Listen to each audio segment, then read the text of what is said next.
ಪರಿಶುದ್ಧ ಆರಾಧನೆಗಾಗಿ ಪ್ರಾರ್ಥನಾ ಪೂರ್ವಕವಾಗಿ ನಮ್ಮನ್ನು ನಾವೇ ಸಿದ್ಧ ಮಾಡಿಕೊಳ್ಳೋಣ.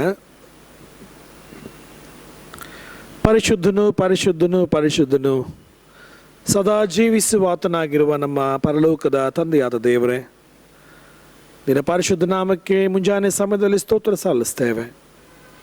ದೇವ, ನಾವು ನಿನ್ನನ್ನು ಆರಾಧಿಸುವಾಗ ಸ್ತುತಿಸುವಾಗ ನಮ್ಮ ಎಲ್ಲ ಸ್ತುತಿ ಸ್ತೋತ್ರಗಳನ್ನು ನೀನು ಸ್ವೀಕಾರ ಮಾಡು.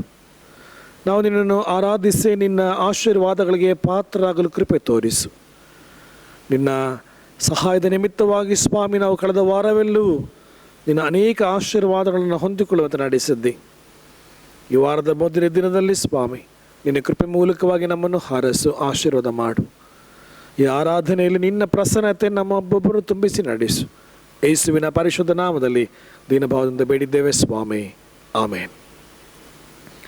ದೇವರ ಮಹಿಮೆಗಾಗಿ ನಾವು ಹಾಡುವ ಸಂಗೀತಗಳಲ್ಲಿ 8ನೆಯ ಸಂಗೀತವನ್ನು ಹಾಡೋಣ. ಸಂಗೀತಗಳಲ್ಲಿ 8. ಭೂಲೋಕದವರೆಲ್ಲರೂ ಸಮಸ್ತ ದೂತ ಸೈನ್ಯವು ಪಿತಾಪುತ್ರಾತ್ಮಗೆರಗಿ ಅನಂತ ಸ್ತೋತ್ರ ಮಾಡಲಿ.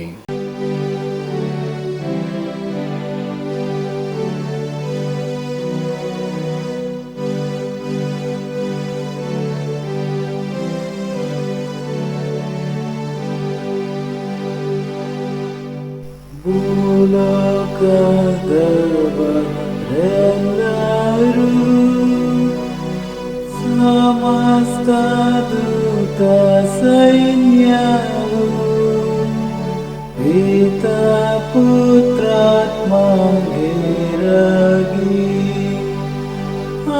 ಅನಂತ ಸ್ತೋತ್ರ ಮಾಡಲಿ. ಯೆಹೋವ ನಮ್ಮ ದೇವರು ತ್ರಯೈಕನಾದ ಕರ್ತನು, ಸರ್ವೋಪಕಾರಿ, ಹರ್ಷಿಸಿ ಕೊಂಡಾಟ ಗೀತ ಹಾಡಿರಿ. ದೇವರನ್ನು ಆರಾಧಿಸುವ ಹುದುವಾದ ದೇವರ ಆರಾಧಕಮ ಪುಸ್ತಕದ 123ನೇ ಪುಟ. ಕೃತಜ್ಞತಾ ಸ್ತುತಿಯೊಡನೆ ಆತನ ಮಂದಿರ ದ್ವಾರಗಳಿಗೂ ಕೀರ್ತನೆಯೊಡನೆ ಆತನ ಅಂಗಳಗಳಿಗೂ ಬನ್ನಿರಿ. ಆತನ ಉಪಕಾರ ಸ್ಮರಿಸಿರಿ, ಆತನ ನಾಮವನ್ನು ಕೊಂಡಾಡಿರಿ. ಕರ್ತನು ಒಳ್ಳೆಯವನು, ಆತನ ಕೃಪೆಯು ಯುಗ ಯುಗಕ್ಕೂ, ಆತನ ಸತ್ಯತೆಯು ತಲತಲಾಂತರಕ್ಕೂ ಇರುವವು. ಬನ್ನಿರಿ, ನಮ್ಮ ನಿರ್ಮಾಣಕನಾದ ಕರ್ತನಿಗೆ ಸಾಷ್ಟಾಂಗವರೆಗೆ ಆರಾಧಿಸೋಣ. ಆತನು ನಮ್ಮ ದೇವರು, ನಾವು ಆತನು ಪಾಲಿಸುವ ಪ್ರಜೆಯು, ಆತನ ಕೈಗಳಿರುವ ಹಿಂಡು ಆಗಿದ್ದೇವೆ. ಕರ್ತನ ಪರ್ವತವನ್ನು ಹತ್ತತಕ್ಕವನು ಯಾರು? ಆತನ ಪವಿತ್ರ ಸ್ಥಾನದಲ್ಲಿ ನಿಲ್ಲುವುದಕ್ಕೆ ಎಂಥವನು ಯೋಗ್ಯನು? ಯಾವನು ಅಯೋಗ್ಯ ಕಾರ್ಯಗಳಲ್ಲಿ ಮನಸ್ಸಿಡದೆ, ಮೋಸ ಪ್ರಮಾಣ ಮಾಡದೆ, ಶುದ್ಧ ಹಸ್ತವು ನಿರ್ಮಲ ಮನಸ್ಸುಳ್ಳವನಾಗಿದ್ದಾನೋ ಅವನೇ. ಕರ್ತನಾದ ನಮ್ಮ ದೇವರು ಕರುಣಿಸುವವನು, ಕ್ಷಮಿಸುವವನು ಆಗಿದ್ದಾನೆ. ನಾವು ಆತನಿಗೆ ತಿರುಗಿ ಬಿದ್ದವಲ್ಲ.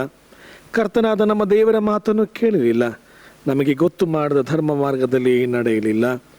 ಕುಗ್ಗಿದ ಮನಸ್ಸೇ ದೇವರಿಗೆ ಇಷ್ಟಯಜ್ಞ. ದೇವರೇ, ಪಶ್ಚಾತ್ತಾಪದಿಂದ ಜಜ್ಜಿ ಹೋದ ಮನಸ್ಸನ್ನು ನೀನು ತಿರಸ್ಕರಿಸುವುದಿಲ್ಲ. ಏಸು ಇಂತೆಂದನು, ಎಲೆ ಕಷ್ಟಪಡುವವರೇ, ಹೊರೆ ಹೊತ್ತವರೇ, ನೀವೆಲ್ಲರೂ ನನ್ನ ಬಳಿಗೆ ಬನ್ನಿರಿ, ನಾನು ನಿಮಗೆ ವಿಶ್ರಾಂತಿ ಕೊಡುವೆನು. ನಾನು ಎದ್ದು ನನ್ನ ತಂದೆ ಬಳಿಗೆ ಹೋಗಿ ಆತನಿಗೆ, ಅಪ್ಪ, ಪರಲೋಕಕ್ಕೆ ವಿರೋಧವಾಗಿಯೂ ನಿನ್ನ ಮುಂದೆಯೂ ಪಾಪ ಮಾಡಿದ್ದೇನೆ ಎಂದು ಹೇಳುವೆನು. ಕರ್ತನೇ, ನನ್ನ ಶರಣನೇ, ನನ್ನ ವಿಮೋಚಕನೇ, ನನ್ನ ಮಾತುಗಳು, ನನ್ನ ಹೃದಯ ಧ್ಯಾನವು ನಿನಗೆ ಸಮರ್ಪಕವಾಗಿರಲಿ. ಪ್ರಾರ್ಥನೆ ಮಾಡೋಣ. ಸರ್ವಶಕ್ತನಾದ ದೇವರೇ, ನಮ್ಮ ಕರ್ತನಾದ ಯೇಸು ಕ್ರಿಸ್ತನ ಮುಖಾಂತರ ನಮ್ಮ ಆರಾಧನೆಯನ್ನು, ಕೃತಜ್ಞತಾ ಸ್ತುತಿಯನ್ನು ನಿನಗೆ ಸಮರ್ಪಿಸಲು ನಿನ್ನ ಪಾದ ಸನ್ನಿಧಿಗೆ ಬಂದಿರುತ್ತೇವೆ. ನಾವು ನಮ್ಮ ಪಾಪಗಳನ್ನು ಯಥಾರ್ಥವಾಗಿ ಅರಿಕೆ ಮಾಡುವಂತೆಯೂ, ನಮಗಾಗಿ ಮಾತ್ರವಲ್ಲದೆ ಬೇರೆಯವರಿಗಾಗಿ ಪ್ರಾರ್ಥಿಸುವಂತೆಯೂ ಸಹಾಯ ಮಾಡು. ನಿನ್ನ ಪವಿತ್ರ ವಾಕ್ಯವನ್ನು ಕೇಳಿ ನಿನ್ನ ಪ್ರೀತಿಯ ಮಹಾ ಅತಿಶಯವನ್ನು ಹೆಚ್ಚು ಹೆಚ್ಚಾಗಿ ಗ್ರಹಿಸುವಂತೆಯೂ, ನಮ್ಮ ಜೀವಮಾನದಲ್ಲೆಲ್ಲ ನಿನ್ನ ಕೃಪೆಯ ಫಲಗಳನ್ನು ಕೊಡುತ್ತಾ ಬರುವಂತೆಯೂ ಅನುಗ್ರಹಿಸಬೇಕೆಂದು ನಮ್ಮ ಕರ್ತನಾದ ಯೇಸು ಕ್ರಿಸ್ತನ ಮುಖಾಂತರ ನಿನ್ನನ್ನು ಬೇಡಿಕೊಳ್ಳುತ್ತೇವೆ. ಆಮೇನ್. ದೇವರ ಸನ್ನಿಧಾನದಲ್ಲಿ ನಾವಿರುವಂತಹ ಸ್ಥಳಗಳಲ್ಲಿಯೇ ದೇವರು ನಮ್ಮ ಮಧ್ಯದಲ್ಲಿ ಇದ್ದಾನೆ ಎನ್ನುವಂಥ ಅರಿವಿನ ಮೂಲಕ ನಾವು ನಮ್ಮ ಎಲ್ಲ ಬಲಹೀನತೆಗಳನ್ನು ಒಪ್ಪಿಕೊಳ್ಳುವ. ದೇವರು ನಮ್ಮ ಪಾಪಗಳನ್ನು ಕ್ಷಮಿಸಲಿ, ನಮ್ಮನ್ನು ತನ್ನ ಸನ್ಮಾರ್ಗದಲ್ಲಿ ನಡೆಸಲೆಂಬುದಾಗಿ ನಮ್ಮನ್ನು ಆತನಿಗೆ ಒಪ್ಪಿಸಿಕೊಡೋಣ. ಕೈಯಲ್ಲಿ ಒಂದು ಇಲ್ಲದೆ ನೀನು ಹತ್ತಿರ ಬಂದೆ ಕರ್ತನೆ, ನೀ ಸತ್ತಿ ನನಗಾಗಿಯೇ ಪಾಪಾತ್ಮ ದೃಷ್ಟಿಸು ಏಸುವೆ. ಈ ಸಂಗೀತ ಒಂದು ಚರಣವನ್ನು ನಾವು ಪ್ರಾರ್ಥನಾ ಪೂರ್ವಕವಾಗಿ ಹಾಡಿಕೊಳ್ಳೋಣ. ಕೈಯಲ್ಲಿ ಒಂದು ಇಲ್ಲದೆ ನಿನ್ನ ಹತ್ರ ಬಂದೆ ಕರ್ತನೆ, ನೀ ಸತ್ತಿ ನನಗಾಗಿಯೇ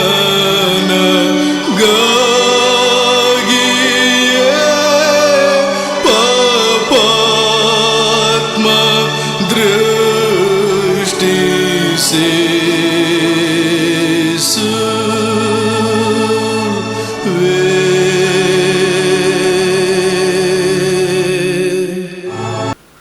126ನೇ ಪುಟದಲ್ಲಿರುವ ಪಾಪದರಿಕೆ ಪ್ರಾರ್ಥನೆಯನ್ನು ಒಂದೇ ಮನಸ್ಸಿನಿಂದ ಅರಿಕೆ ಮಾಡೋಣ.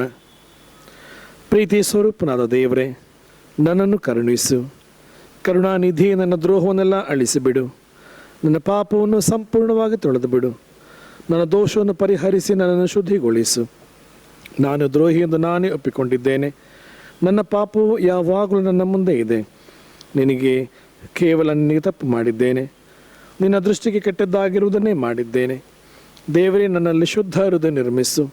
ನನಗೆ ಸ್ಥಿರ ಚಿತ್ತವನ್ನು ಅನುಗ್ರಹಿಸಿ ನನ್ನನ್ನು ನೂತನಪಡಿಸು. ನಿನ್ನ ರಕ್ಷಣಾ ಆನಂದವನ್ನು ನಾನು ತಿರುಗಿ ಅನುಭವಿಸುವಂತೆ ಮಾಡು. ನನ್ನ ಸಿದ್ಧ ಮನಸ್ಸು ಹುಟ್ಟಿಸಿ ನನಗೆ ಆಧಾರನಾಗು. ಆದಿಕರ್ತ ಕ್ರಿಸ್ತನೇ, ಸೀಳಲ್ಪಟ್ಟ ಬಂಡೆಯೇ, ಈ ಸಂಗೀತದ ಒಂದು ಚರಣವನ್ನು ಹಾಡೋಣ.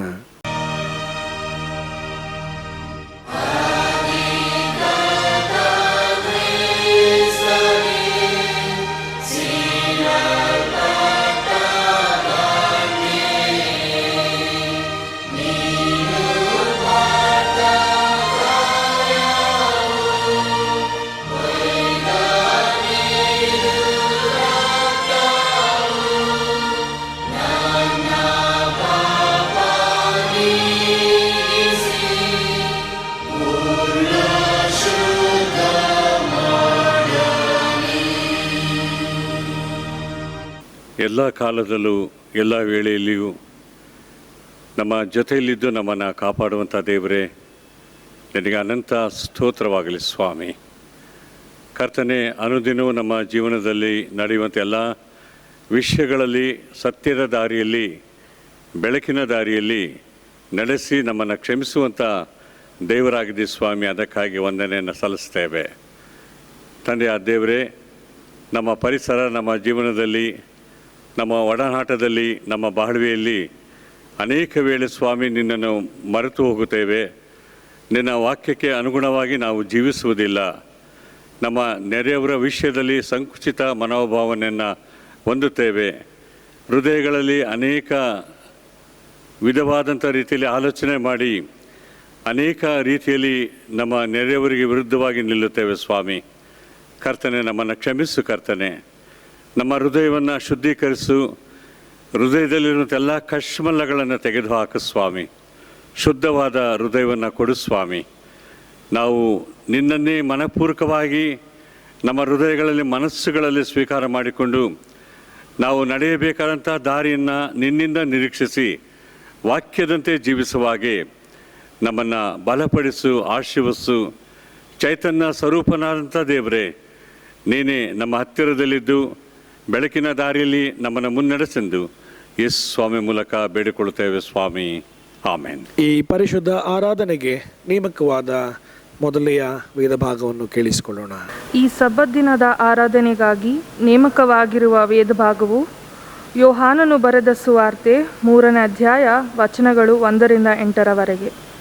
ಯೋಹಾನನು ಬರೆದ ಸುವಾರ್ತೆ 3ನೇ ಅಧ್ಯಾಯ ವಚನಗಳು 1ರಿಂದ 8ರವರೆಗೆ.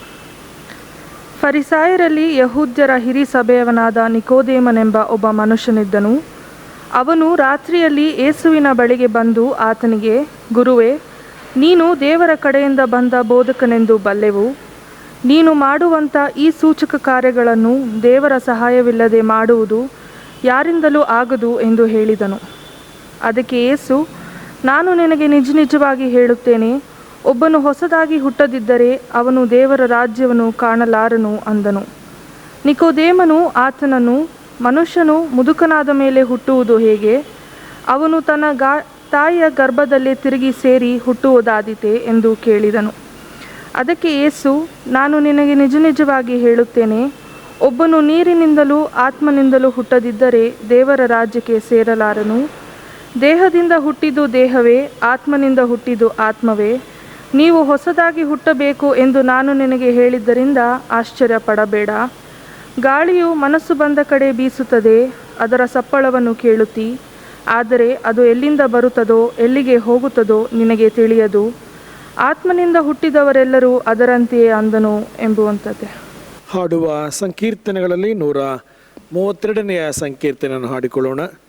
ಸಂಕೀರ್ತನೆಗಳಲ್ಲಿ 132. ಆಸರೆಯನ್ನು ಕಂಡೆ ಈ ಜಗದ್ದೇ ಭಾಸುರ ವಚಲ ಧಾರವದು. ಚರಣ ಬಿಟ್ಟು ಚರಣ ಹಾಡೋಣ.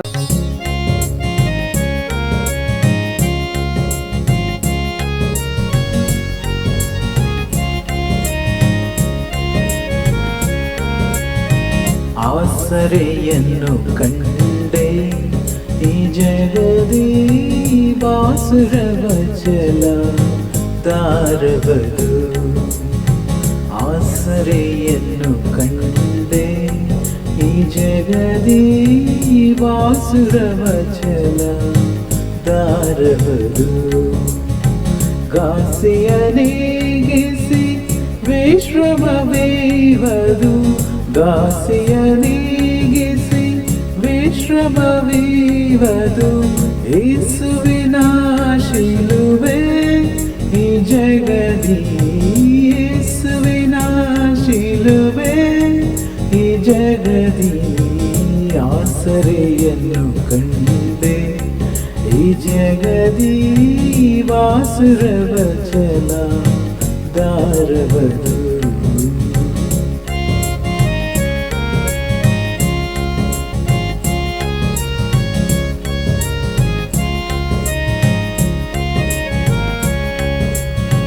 ಭೂಪರ ಬಿದ್ದರು ನಾ ಹೆದರೆನು. ಭೂಪತಿ ಕರುಣೆಯು ಅಲುಗದೆನು. ಭೂಪರ ಬಿದ್ದರು ನಾ ಹೆದರೆನು. ಭೂಪತಿ ಕರುಣೆಯು ಅಲುಗದೆನು.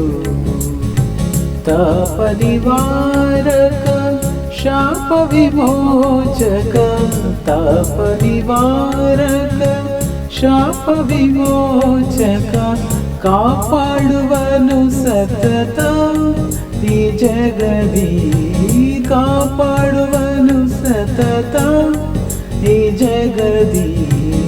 ಆಸರೆಯನ್ನು ಕಂಡೆ ಈ ಜಗದಿ ಬಾಸುರ ವಚಲ ಧಾರವದು.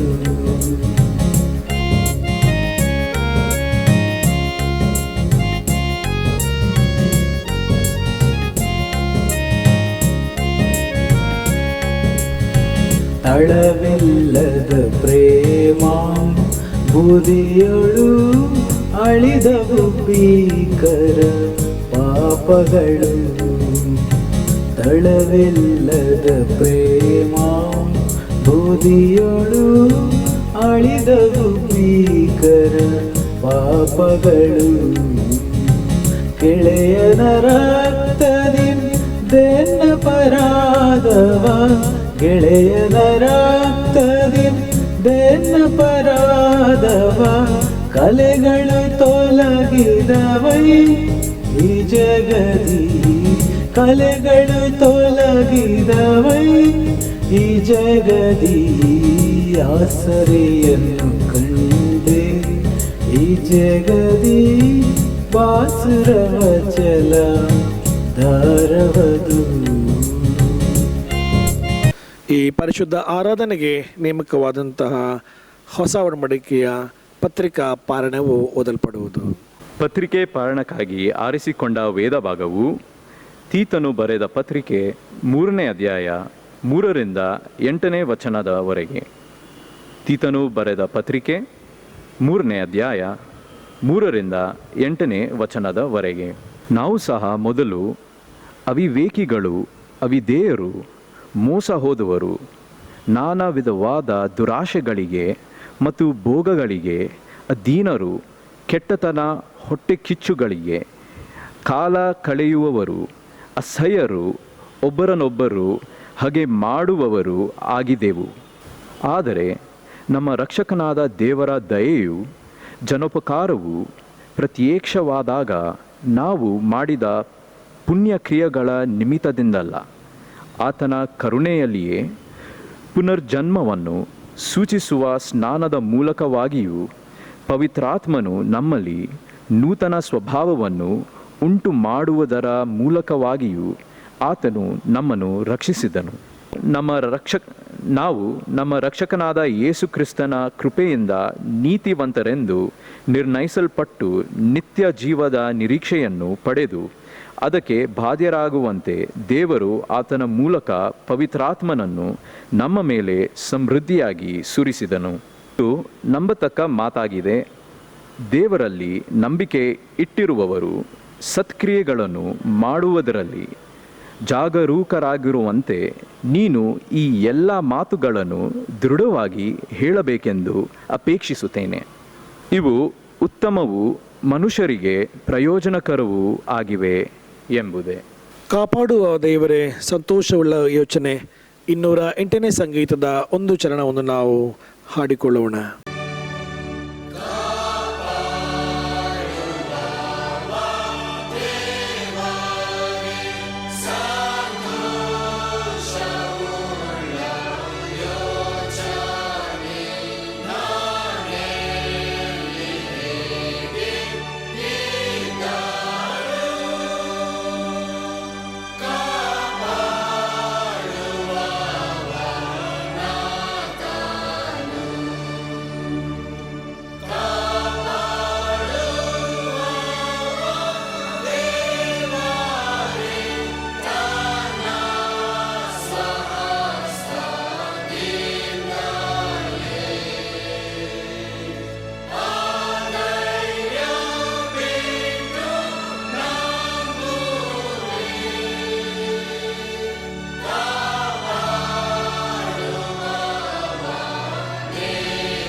ಮಾಡೋಣ.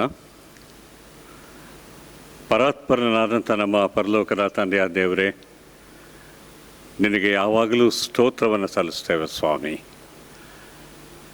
ಯಾಕೆಂದರೆ ನಮ್ಮ ಜೀವನದ ಪ್ರತಿಯೊಂದು ಕ್ಷಣದಲ್ಲಿಯೂ ನಮ್ಮನ್ನು ನೆರಳಾಗಿದ್ದು ಕಾಪಾಡುವಂಥ ದೇವರು ನೀನು ಸ್ವಾಮಿ. ಎಲ್ಲ ಪರಿಸ್ಥಿತಿಗಳ ಮಧ್ಯದಲ್ಲಿಯೂ, ಒತ್ತಡಗಳ ಮಧ್ಯದಲ್ಲಿಯೂ, ಚಿಂತೆ, ಬೇನೆ, ಬೇಸರಿಕೆಗಳ ಮಧ್ಯದಲ್ಲಿಯೂ, ನಿರಾಶೆಯ ಸ್ಥಿತಿಯಲ್ಲಿ ಸ್ವಾಮಿ ಉಂಟಾಗಿರುವಂಥ ಎಲ್ಲ ಪರಿಸ್ಥಿತಿಗಳ ಮಧ್ಯದಲ್ಲಿ ನಮ್ಮನ್ನು ಕಾಪಾಡುತ್ತಾ ಬಂದಿದ್ದಿ ಸ್ವಾಮಿ. ನೀನು ನಮ್ಮ ಮೇಲಿಟ್ಟಿರುವಂಥ ಪ್ರೀತಿಯು ಅಪಾರವಾದದ್ದು, ಶ್ರೇಷ್ಠವಾದದ್ದು. ನಿನ್ನ ಶಾಶ್ವತ ಪ್ರೀತಿಯಿಂದ ನಮ್ಮನ್ನು ಪ್ರೀತಿಸಿ, ನಮ್ಮನ್ನು ಆಶೀರ್ವದಿಸಿ, ನಮ್ಮನ್ನು ನಡೆಸುವಂಥ ದೇವರಾಗಿದ್ದೀಯ. ಅದಕ್ಕಾಗಿ ಸ್ತೋತ್ರ ಸಲ್ಲಿಸ್ತೇವೆ ತಂದೆ. ಆ ದೇವರೇ, ಪ್ರಪಂಚದ ಪರಿಸ್ಥಿತಿಗಳ ಮಧ್ಯದಲ್ಲಿ ನಾವು ಜೀವಿಸುವಂಥ ಒಡನಾಟದಲ್ಲಿ, ಪ್ರದೇಶಗಳಲ್ಲಿ ಉಂಟಾಗಿರುವಂಥ ಆ ಘೋರವಾದಂಥ ಪರಿಸ್ಥಿತಿಯಲ್ಲಿ ಸಹ ನಿನ್ನ ಧರ್ಮದ ಕೈ ನಮ್ಮ ಮೇಲಿಟ್ಟು ಕಾಪಾಡಿದ್ದಿ ಸ್ವಾಮಿ. ಅದಕ್ಕಾಗಿ ಸ್ತೋತ್ರ ಸಲ್ಲಿಸ್ತೇವೆ ತಂದೆ. ಆ ದೇವರೇ, ಮುಂದಿನ ದಿನಗಳಲ್ಲಿ ತಮ್ಮ ಜನ್ಮದಿನವನ್ನು, ಮದುವೆ ವಾರ್ಷಿಕೋತ್ಸವವನ್ನು ಕಂಡು ನಿನಗೆ ಸ್ತೋತ್ರ ಸಲ್ಲಿಸುವಂಥ ಪ್ರತಿಯೊಬ್ಬರನ್ನು ವಿಶೇಷವಾದಂಥ ರೀತಿಯಲ್ಲಿ ಆಶೀರ್ವದಿಸು ಸ್ವಾಮಿ. ನಿನ್ನ ಕೃಪೆ ಅವರ ಮೇಲೆ ಇರಲಿ ಸ್ವಾಮಿ. ದಾಟಿದ ಎಲ್ಲ ಪರಿಸ್ಥಿತಿಗಳಲ್ಲಿ, ದಿನಗಳಲ್ಲಿ ನೀನು ಕಾಪಾಡಿದ್ದಿ. ಮುಂದಿನ ಒಂದೊಂದು ಕ್ಷಣದಲ್ಲಿ ಸಹ, ಮುಂದಿನ ಒಂದೊಂದು ದಿನದಲ್ಲಿ ಸಹ ನೀನೇ ಎಲ್ಲರನ್ನ ಕೈ ಹಿಡಿದು ಸ್ವಾಮಿ. ನಿನ್ನ ಪ್ರೀತಿಯಿಂದ, ನಿನ್ನ ಕರುಣೆಯಿಂದ, ಸಮಾಧಾನದಿಂದ ಈ ಲೋಕದಲ್ಲಿ ಮುಂದೆ ನಡೆಸು ಎಂಬುದಾಗಿ ನಾವು ನಿನ್ನಲ್ಲಿ ಪ್ರಾರ್ಥಿಸ್ತೇವೆ ಸ್ವಾಮಿ. ತಂದೆ ಆ ದೇವರೇ, ನೀನೇ ನಮ್ಮ ದೇವರು, ನೀನೇ ನಮ್ಮ ಒಡೆಯನು, ಜೀವದಾಯಕನು ಎಂಬುದಾಗಿ ನಾವು ನಿನ್ನ ಮೇಲೆ ದೃಢವಾದಂಥ ವಿಶ್ವಾಸದಿಂದ ಜೀವಿಸುವ ಹಾಗೆ ನಿನ್ನ ಸಕಲ ಆಶೀರ್ವಾದಗಳನ್ನು ಅನುಗ್ರಹಿಸು. ನಮ್ಮ ಹಡ್ಸನ್ ಸ್ಮಾರಕ ಸಭೆಗೆ ಸೇರಿರುವಂಥ ಪ್ರತಿಯೊಂದು ಕುಟುಂಬವನ್ನು ಆಶೀರ್ವದಿಸು ಸ್ವಾಮಿ. ಕುಟುಂಬಗಳಲ್ಲಿ ನಿನ್ನ ಸಮಾಧಾನ ಇರಲಿ, ಧೈರ್ಯವನ್ನು ಕೊಡು, ವಿಶ್ವಾಸವನ್ನು ಕೊಡು, ನಂಬಿಕೆಯನ್ನು ನೀನು ಅನುಗ್ರಹ ಮಾಡು ಸ್ವಾಮಿ. ನಾವೆಲ್ಲರೂ ಸ್ವಾಮಿ ನಿನ್ನನ್ನೇ ಆಶ್ರಯಿಸಿಕೊಂಡು ಜೀವಿಸುವ ಹಾಗೆ ನಿನ್ನ ಸಕಲ ಆಶೀರ್ವಾದಗಳನ್ನು ಅನುಗ್ರಹಿಸಿ ನಮ್ಮನ್ನು ಮುಂದೆ ನಡೆಸು ಎಂಬುದಾಗಿ ಯೇಸು ಸ್ವಾಮಿ ಮೂಲಕ ಬೇಡಿಕೊಳ್ಳುತ್ತೇವೆ ಸ್ವಾಮಿ. ಆಮೇನ್. ಕರ್ತನಲ್ಲಿ ಪ್ರೀತಿಯ ಸಹೋದರ ಸಹೋದರಿಯರೇ, ಈ ಮೂಲಕವಾಗಿ ಮತ್ತೊಂದು ಆವರ್ತಿ ದೇವರನ್ನು ಆರಾಧಿಸಿ ನಿಮ್ಮೊಂದಿಗೆ ಆರಾಧನೆಯಲ್ಲಿ ಪಾಲನ್ನು ತೆಗೆದುಕೊಳ್ಳುವಂಥ ಈ ಸಮಯಕ್ಕಾಗಿ ನಾನು ದೇವರಿಗೆ ಸ್ತುತಿ ಸ್ತೋತ್ರವನ್ನು ಸಲ್ಲಿಸ್ತೇವೆ.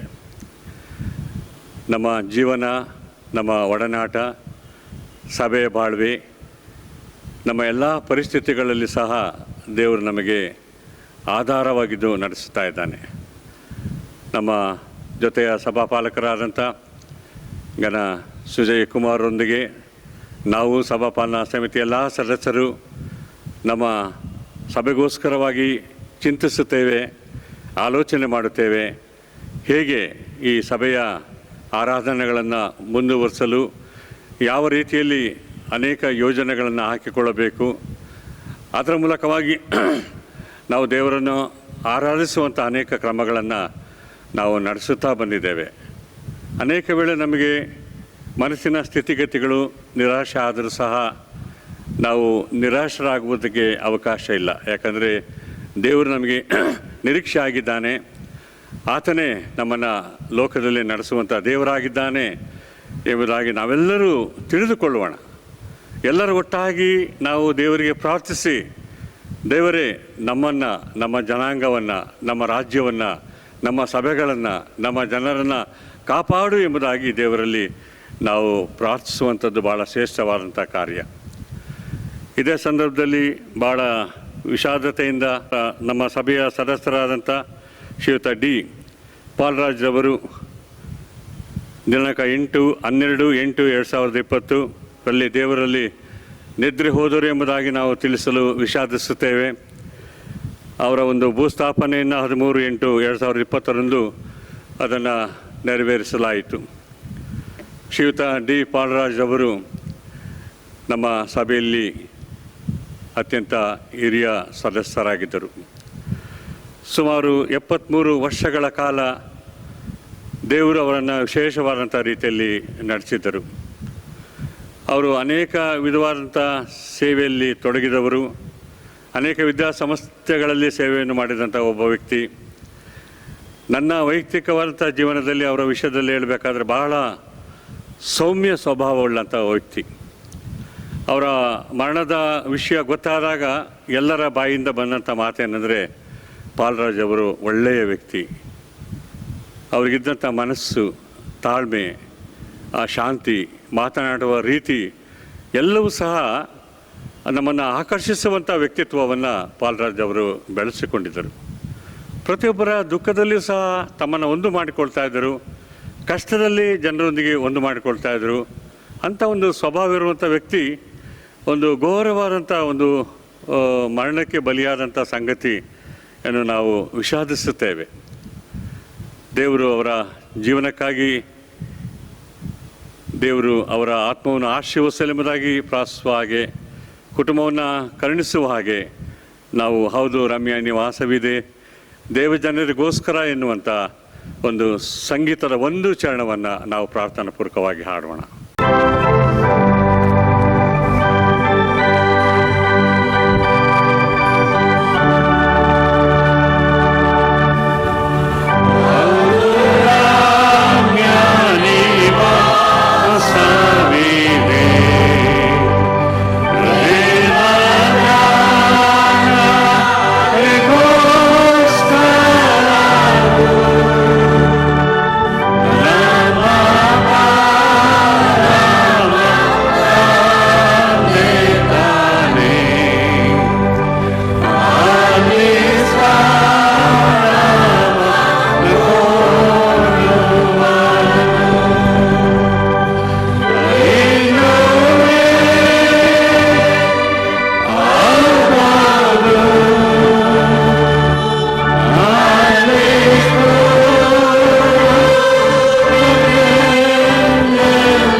ಪ್ರಾರ್ಥನೆ ಮಾಡೋಣ.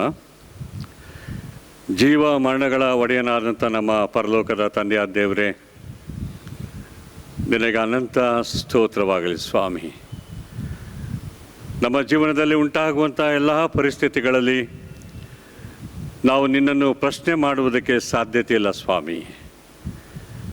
ಎಲ್ಲ ವಿಷಯಗಳಲ್ಲಿ ನಿನ್ನನ್ನು ನೋಡುತ್ತೇವೆ.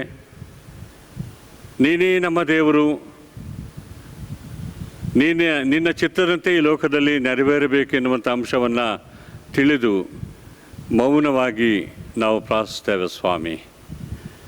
ಕರ್ತನೆ, ನಿನ್ನಲ್ಲಿ ನಿದ್ರೆ ಹೋದಂಥ ನಮ್ಮ ಹಡ್ಸನ್ ಸ್ಮಾರಕ ಸಭೆಯ ಹಿರಿಯ ಸದಸ್ಯರಾದಂಥ ಪಾಲ್ರಾಜ್ ಅವರಿಗೋಸ್ಕರವಾಗಿ ನಾವು ಬೇಡುತ್ತೇವೆ ಸ್ವಾಮಿ. ಕರ್ತನೆ, ಅವರನ್ನು ನೀನೇ ಈ ಲೋಕಕ್ಕೆ ಕೊಟ್ಟೆ. ನೀನೇ ಲೋಕದಿಂದ ಪುನಃ ನಿನ್ನ ಬಳಿಗೆ ಕರ್ಕೊಂಡಿದ್ದಿ. ಅವರ ಆತ್ಮಕ್ಕೆ ಶಾಂತಿಯನ್ನು ದಯಪಾಲಿಸು. ಅವರ ಇಡೀ ಜೀವನಕ್ಕಾಗಿ ಸ್ತೋತ್ರ. ಅವರ ಗುಣ, ನಡತೆ, ಪ್ರೀತಿ ಎಲ್ಲವುಗಳನ್ನು ಸ್ಮರಿಸಿ ನಾವು ನಿನಗೆ ಸ್ತೋತ್ರವನ್ನು ಸಲ್ಲಿಸ್ತೇವೆ ಸ್ವಾಮಿ. ಅವರು ಮಾಡಿದಂಥ ಒಳ್ಳೆಯ ಕಾರ್ಯಗಳು ಎಂದೆಂದಿಗೂ ಕೂಡ ಬಿದ್ದು ಹೋಗದ ಹಾಗೆ, ಇಡೀ ಕುಟುಂಬ ಮಕ್ಕಳು ಅದನ್ನು ನೆರವೇರಿಸುವ ಹಾಗೆ ಪ್ರತಿಯೊಬ್ಬರನ್ನು ಬಲಪಡಿಸು ಸ್ವಾಮಿ. ಅವರ ಪತ್ನಿಯವರನ್ನು, ಪ್ರಿಯ ಮಕ್ಕಳನ್ನು ನಿನ್ನ ಕೃಪೆಯುಳ್ಳ ಹಸ್ತಗಳಿಗೆ ಒಪ್ಪಿಸ್ಕೊಡ್ತೇವೆ ಸ್ವಾಮಿ. ಧೈರ್ಯಪಡಿಸು. ಅವರ ಜೊತೆಯಲ್ಲಿರು. ಅವರ ಮನೆಯಲ್ಲಿ ನೀನೇ ಯಜಮಾನನಾಗಿದ್ದು ಸ್ವಾಮಿ. ನಿನ್ನ ಮಾರ್ಗದರ್ಶನದ ಮೂಲಕವಾಗಿ ಅವರನ್ನು ಮುಂದಿನ ಎಲ್ಲ ದಿನಗಳಲ್ಲಿ ನಡೆಸು. ನೀನೇ ಆಸರೆಯಾಗಿರು. ನೀನೇ ಬಂಡೆಯ ದುರ್ಗವೂ ಆಗಿದ್ದು ಸ್ವಾಮಿ. ಆ ಮನೆಯನ್ನು ನಿನ್ನ ಭದ್ರವಾದಂಥ ಹಸ್ತದಲ್ಲಿ ಇಟ್ಟುಕೊಂಡು ಸಮಾಧಾನದ ಮಾರ್ಗದಲ್ಲಿ ಮುಂದೆ ನಡೆಸು ಎಂಬುದಾಗಿ ನಾವು ನಿನ್ನಲ್ಲಿ ಪ್ರಾರ್ಥಿಸ್ತೇವೆ. ಗಾನ, ಮಾನ, ಮಹಿಮೆ ನಿನಗೆ ಉಂಟಾಗಲಿ ಸ್ವಾಮಿ. ಯೇಸು ಸ್ವಾಮಿಯ ಮೂಲಕ ನಮ್ಮ ಪ್ರಾರ್ಥನೆಯನ್ನು ಕೇಳು. ಆಮೇನ್. ನಾವೆಲ್ಲರೂ ನಂಬಿರುವಂಥ ನಮ್ಮ ವಿಶ್ವಾಸವನ್ನು ಅಪೊಸ್ತಲರ ವಿಶ್ವಾಸಸೂತ್ರದ ಮೂಲಕ ಅರಿಕೆ ಮಾಡಿಕೊಳ್ಳೋಣ. ಪರಲೋಕ ಭೂಲೋಕಗಳನ್ನು ಸೃಷ್ಟಿಸಿದ ಸರ್ವಶಕ್ತನಾಗಿರುವ ತಂದೆಯಾದ ದೇವರನ್ನು ನಂಬುತ್ತೇನೆ. ಆತನ ಏಕಕುಮಾರನಾಗಿರುವ ನಮ್ಮ ಪ್ರಭುವಾದ ಯೇಸು ಕ್ರಿಸ್ತನನ್ನು ನಂಬುತ್ತೇನೆ. ಈತನು ಪರಿಶುದ್ಧಾತ್ಮನಿಂದ ಕನ್ಯಾಮರಣ ಗರ್ಭದಲ್ಲಿ ಧರಿಸಲ್ಪಟ್ಟು ಆಕೆಯಲ್ಲಿ ಹುಟ್ಟಿ ಪೊಂತಿ ಪಿಲಾತನ ಅಧಿಪತ್ಯದಲ್ಲಿ ಶ್ರಮೆ ಹೊಂದಿ ಶಿಲುಬೆಗೆ ಜಡಿಯಲ್ಪಟ್ಟು ಸತ್ತು ಹೂಣಲ್ಪಟ್ಟು ಪಾತಾಳಕ್ಕೆ ಇಳಿದು ಮೂರನೇ ದಿವಸದಲ್ಲಿ ಸತ್ತರಗಳಿಂದ ಎದ್ದು ಪರಲೋಕಕ್ಕೆ ಏರಿ ಹೋಗಿ ಸರ್ವಶಕ್ತನಾಗಿರುವ ತಂದೆಯಾದ ದೇವರ ಬಲಪಾಶದಲ್ಲಿ ಕುಳಿತುಕೊಂಡಿರುತ್ತಾನೆ. ಈತನಿಂದ ಬಂದು ಬದುಕಿರುವವರಿಗೂ ಸತ್ತವರು ನ್ಯಾಯ ತೀರಿಸುವನೆಂಬುದನ್ನು ನಂಬುತ್ತೇನೆ. ನಾನು ಪರಿಶುದ್ಧಾತ್ಮ ನಂಬುತ್ತೇನೆ. ಒಂದೇ ಪರಿಶುದ್ಧ ಕ್ರೈಸ್ತ ಸಭೆಯು, ಭಕ್ತರ ಅನ್ಯೋನ್ಯತೆಯು, ಪಾಪದ ಪರಿಹಾರವು, ದೇಹದ ಪುನರುತ್ಥಾನವು, ನಿತ್ಯ ಜೀವವು ಉಂಟೆಂಬುದನ್ನು ನಂಬುತ್ತೇನೆ. ಆಮೇನ್.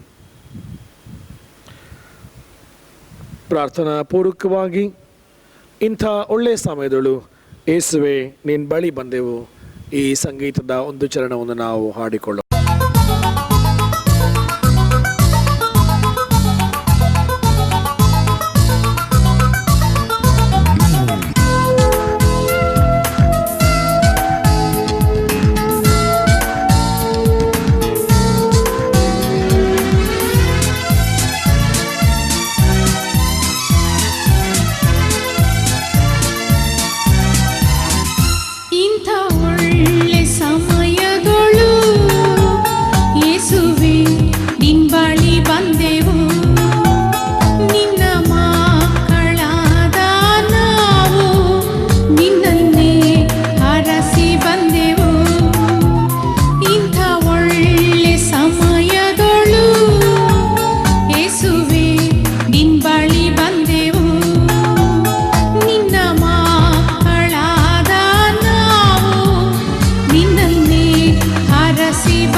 ನಮ್ಮ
ಪ್ರಾರ್ಥನೆ ಮಾಡೋಣ.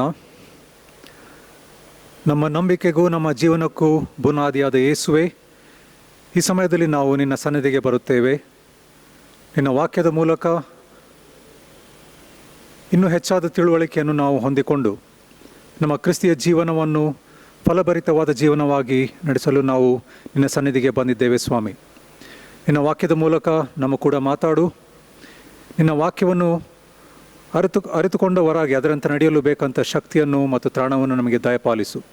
ಈ ವಾಕ್ಯದ ಮೂಲಕ ನೀನೇ ನಮ್ಮನ್ನು ಬಲಪಡಿಸಬೇಕೆಂದು ಯೇಸು ಸ್ವಾಮಿಯ ಹೆಸರಿನಲ್ಲಿ ಅತಿ ವಿನಯದಿಂದ ಬೇಡಿಕೊಳ್ಳುತ್ತೇವೆ. ಆಮೇನ್. ಕರ್ತನಲ್ಲಿ ಪ್ರಿಯ ದೇವಜನರೇ, ಈ ಪವಿತ್ರ ಆರಾಧನೆಗೆ ನಾನು ನಿಮ್ಮನ್ನು ಸ್ವಾಗತಿಸಿ ಮತ್ತು ದೇವರ ವಾಕ್ಯವನ್ನು ನಾವು ಧ್ಯಾನ ಮಾಡುವ ಸಮಯಕ್ಕಾಗಿ ನಾನು ತಮ್ಮೆಲ್ಲರನ್ನು ಯೇಸು ಸ್ವಾಮಿ ಹೆಸರಿನಲ್ಲಿ ಸ್ವಾಗತಿಸಿ ವಂದಿಸುತ್ತೇನೆ. ಇನ್ನೊಮ್ಮೆ ನಾವು ದೇವರ ಸನ್ನಿಧಾನದಲ್ಲಿ ದೇವರ ವಾಕ್ಯವನ್ನು ಕೇಳುವ ಅವಕಾಶ ನಮಗೆ ದೇವರು ಕೊಟ್ಟಿದ್ದಕ್ಕಾಗಿ ದೇವರಿಗೆ ನಾವು ವಿಶೇಷವಾದ ಸ್ತೋತ್ರವನ್ನು ಸಲ್ಲಿಸಬೇಕು. ಕಷ್ಟಕರ ಸನ್ನಿವೇಶಗಳಿದ್ದರೂ ಈ ಸಮಯದಲ್ಲಿ ಇಂಟರ್ನೆಟ್ ಮೂಲಕವಾಗಿ ನಾವು ದೇವರ ವಾಕ್ಯವನ್ನು ಕೇಳುವ ಅವಕಾಶ ನಮಗೆ ಸಿಕ್ಕಿದೆ. ಅದಕ್ಕಾಗಿ ದೇವರಿಗೆ ಸ್ತೋತ್ರ. ಈ ದಿನದಂದು ನಾವು ಧ್ಯಾನ ಮಾಡಲಿಕ್ಕಿರುವ ವಿಷಯ ದೀಕ್ಷಾ ಸ್ನಾನ. ದೀಕ್ಷಾ ಸ್ನಾನವೆಂಬ ಸಂಸ್ಕಾರ, ದ ಸ್ಯಾಕ್ರಮೆಂಟ್ ಆಫ್ ಬ್ಯಾಪ್ಟಿಸಮ್. ಅದಕ್ಕೆ ಅನುಗುಣವಾಗಿ ಈ ಸಮಯದಲ್ಲಿ ಆಗಲೇ 2 ವೇದ ಭಾಗಗಳು ಓದಲ್ಪಟ್ಟಿವೆ. ಹಾಗಾಗಿ ಈ ವೇದ ಭಾಗಗಳ ಮೂಲಕ ನಾನು ತಮ್ಮ ಕೂಡ ದೇವರ ವಾಕ್ಯವನ್ನು ಹಂಚಿಕೊಳ್ಳಲು ಇಷ್ಟಪಡುತ್ತೇನೆ. ದೀಕ್ಷಾ ಸ್ನಾನವು ಯೇಸು ಕ್ರಿಸ್ತನ ಅಪರಿಮಿತವಾದ ಕೃಪೆಯ ಒಂದು ಪ್ರಬಲವಾದ ಸಂಕೇತ ಮತ್ತು ಇದು ಒಂದು ಸಂಸ್ಕಾರ. The sacraments, especially baptism, is an outward sign of the inward and spiritual grace given by Jesus Christ. ಹಾಗಾಗಿ ಈ ಸಂಸ್ಕಾರದ ಮೂಲಕ ನಾವು ದೇವರ ಸಭೆಯ ಅಂಗಗಳಾಗಿದ್ದೇವೆ ಮತ್ತು ದೇವರ ರಾಜ್ಯಕ್ಕೆ ಬಾಧ್ಯರಾಗಿದ್ದೇವೆ. ಇದು ನಮ್ಮ ಕ್ರೈಸ್ತ ನಂಬಿಕೆ. ದೀಕ್ಷಾ ಸ್ನಾನದ ಸಮಯದಲ್ಲಿಯೂ ಮತ್ತು ಇನ್ನು ದೃಢೀಕರಣದ ಸಮಯದಲ್ಲಿಯೂ ಸಹ ನಾವು ಆರಾಧನೆ ಕ್ರಮ ಮೂಲಕ ಪ್ರಾರ್ಥನೆಗಳನ್ನು ಮಾಡಬೇಕಾದ್ರೆ ಈ ವಿಷಯಗಳನ್ನು ನಾವು ಅರಿಕೆ ಮಾಡುತ್ತೇವೆ. ದೀಕ್ಷಾ ಸ್ನಾನವೆಂದ ತಕ್ಷಣ ನಾವು ಸಾಮಾನ್ಯವಾಗಿ ಕೆಲವು ಸಭೆಗಳಲ್ಲಿ ಮಕ್ಕಳ ದೀಕ್ಷಾ ಸ್ನಾನ, ಇನ್ನು ಕೆಲವು ಸಭೆಗಳಲ್ಲಿ ವಯಸ್ಕರ ದೀಕ್ಷಾ ಸ್ನಾನ ಇರುವುದು ನಮಗೆಲ್ಲರಿಗೂ ಗೊತ್ತಿದೆ. ಆದರೆ ಅದೇ ಸಮಯದಲ್ಲಿ ನಾವು ಈ ರೀತಿಯಾದ ಒಂದು ಯೋಚನೆಗಳನ್ನು ಇಟ್ಟುಕೊಂಡು ಸಭೆಗಳನ್ನು ವಿಭಜಿಸಿ ನಡೆಸುವ ಒಂದು ಕಾರ್ಯವನ್ನು ಸಹ ನಾವು ನೋಡ್ತಾ ಇದ್ದೇವೆ. ಅನೇಕ ಸಾರಿ ಮಕ್ಕಳ ದೀಕ್ಷಾಸ್ನಾನವೇ ಸರಿ, ವಯಸ್ಕರ ದೀಕ್ಷಾಸ್ನಾನ ತಪ್ಪು, ಅಥವಾ ವಯಸ್ಕರ ದೀಕ್ಷಾಸ್ನಾನವೇ ಸರಿ, ಮಕ್ಕಳ ದೀಕ್ಷಾಸ್ನಾನ ತಪ್ಪು ಎಂದು ಹೇಳಿಕೊಂಡು ಹೊಸ ಸಭೆಗಳನ್ನು ಆರಂಭಿಸಿ ಸಭೆಗಳನ್ನು ಒಡೆಯುವ ಕಾರ್ಯಗಳನ್ನು ಸಹ ನಾವು ನೋಡ್ತಾ ಇದ್ದೇವೆ. ಆದರೆ ದೀಕ್ಷಾ ಸ್ನಾನವೆಂಬುದು ಬಹಳ ಒಂದು ಗಂಭೀರವಾದ ವಿಷಯ. ಇದು ಸಭೆಗಳನ್ನು ಸ್ಥಾಪಿಸುವ ಸಲುವಾಗಿ ಇರುವಂಥ ಒಂದು ಸಂಸ್ಕಾರ ಅಲ್ಲ, ಆದರೆ ದೇವರ ದೇಹವಾದ ಈ ಸಭೆಯಲ್ಲಿ ನಾವೆಲ್ಲರೂ ಒಂದಾಗಿ ಐಕ್ಯವಾಗಿ ಅನ್ಯೋನ್ಯವಾಗಿರಬೇಕೆಂಬುದೇ ಈ ಸಂಸ್ಕಾರದ ಒಂದು ಮೂಲ ಉದ್ದೇಶ.